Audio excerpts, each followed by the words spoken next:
नमस्कार। उत्तराखंड की माँ माठी मानस जल जंगल जमीन की लड़ाई लड़ता है।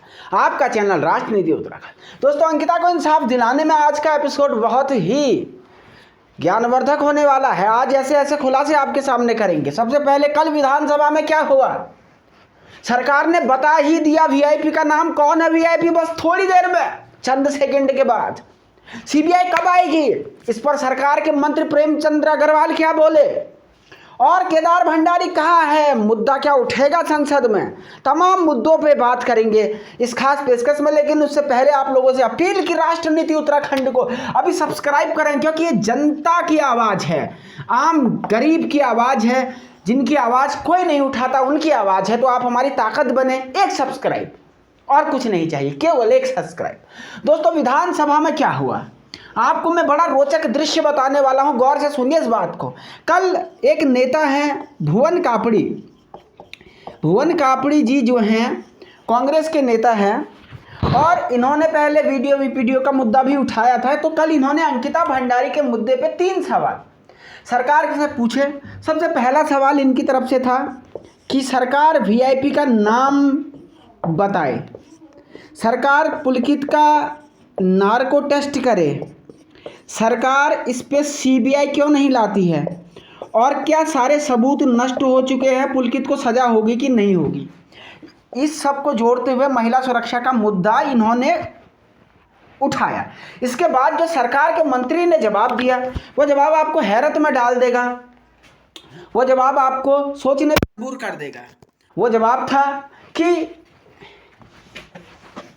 सरकार क्या कह रही है। देखिए, सरकार की ओर से जवाब देने के लिए प्रेमचंद्र अग्रवाल उठे, जो कि पूर्व अध्यक्ष भी हैं और विधानसभा घोटाले में अभी काफ़ी चर्चा में इनका नाम भी आया था। तो इन्होंने सबसे पहले कहा वीआईपी जो है वो एक कमरा है।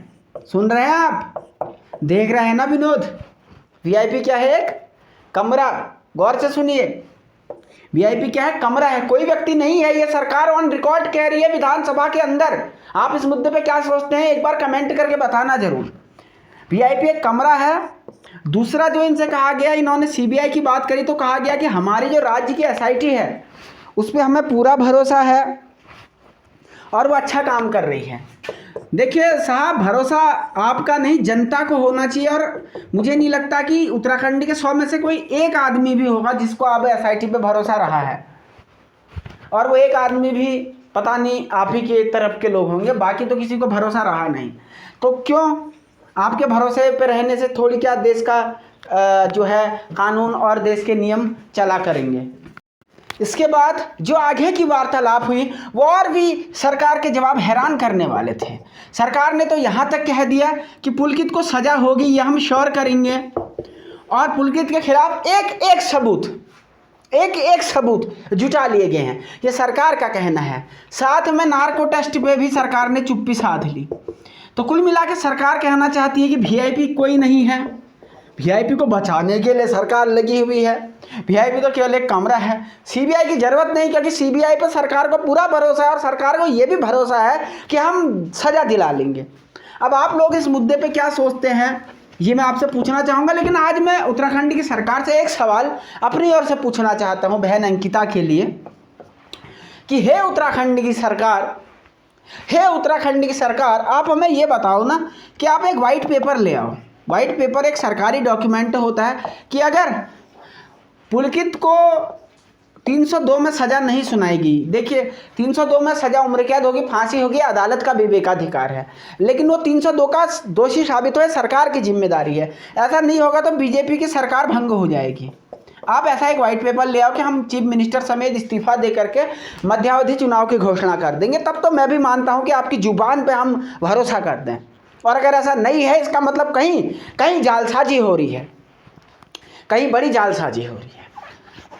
इसके बाद वीआईपी का नाम अब आपको पता चल गया होगा कि वीआईपी एक कमरा है और सीबीआई आने वाली नहीं है। अब इस मुद्दे पे आप लोगों को ही हल्ला बोल करना होगा, क्योंकि विधानसभा में सरकार ने तो अपनी बात कर दी।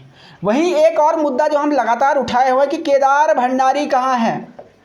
पूरा देश, पूरा नेशन इस समय इस बात की आवश्यकता को महसूस कर रहा है, इस बात को समझना चाहता है कि केदार भंडारी, हमारा केदार कहाँ है। एक बच्चा जो अग्निवीर की भर्ती में गया और ऐसा गया पुलिस कस्टडी में, पुलिस ने उसको चोरी के आरोप में हिरासत में ले लिया और कहीं ना कहीं उस बेचारे को गायब कर दिया गया। क्या रणवीर सिंह की तरह उसका भी एनकाउंटर कर दिया गया?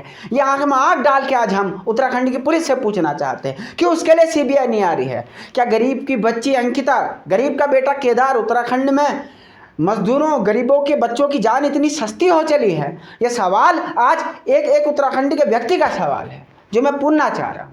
आप लोग भी अपनी बेबाक राय कमेंट करके हमें बताएं, सबसे निष्पक्ष, सबसे तार्किक विश्लेषण केवल राजनीति उत्तराखंड पर। फिर कल मिलेंगे नए अपडेट्स के साथ, तब तक के लिए देखते रहे राजनीति उत्तराखंड। और एक अपील दोस्तों, हम अंकिता की लड़ाई को फ्रंट फुट पे लड़ रहे हैं, बिना किसी डरे, बिना किसी भय के, जान हथेली पे लिए। आप लोगों से पैसा नहीं मांगा, ना फंडिंग की, लेकिन एक सब्सक्राइब मांगा है। प्लीज़ हमें निराश मत कीजिए। Thank you so much. देखते रहें राजनीति उत्तराखंड।